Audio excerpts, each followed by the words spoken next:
Oh, bestie. Ang lukot na naman ang mukha mo. Magkaaway na naman kami.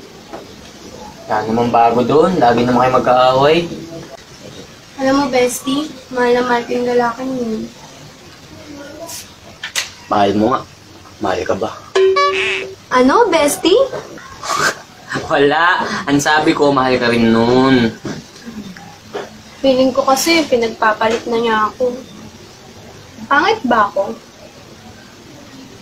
Kung ako na lang yung minahal mo, eh di wow. Ano? May sinasabi ka ba, bestie? Wala. Ang sabi ko, ang ganda-ganda mo kaya, oh. Ganda-ganda mo kaya. Ang tanga-tanga lang ng boyfriend mo, eh. Bestie, gusto ko na kasing magkabati kami. Anong gagawin ko? Tulungan mo naman ako. Sana hindi na kayo magkabati. Dito lang naman ako, eh. Sinayang mo. Ano? Bulong ka ng bulong dyan. Sino bang kausap mo? Wala. Ang sabi ko, magkakabati rin kayo nun. Bestie, ano mong gagawin ko? Tulungan mo naman ako. Madali lang yan, eh.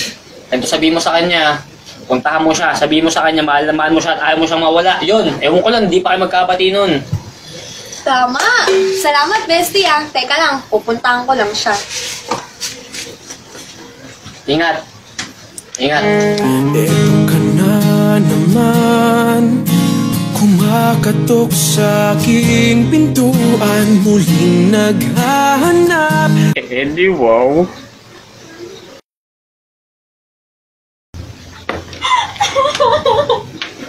Oh, bakit? Bestie! Sabi ko na nga ba, huwag pipiliin mo eh. Mas mahal mo ako. I love you, bestie. Mas mahal kita. Mahal kita. Sana dati yung pain namin. Para bumpanes. Bestie naman eh! Bestie, nag-propose na siya!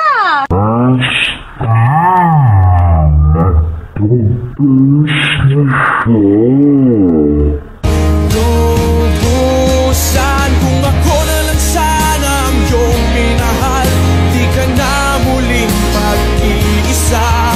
Kung ako na lang sana ang iyong minahal, di ka na muling luluha pa. Di ka na mangangailangan bang humanap ng iba. Shit. Na-friendzone ako.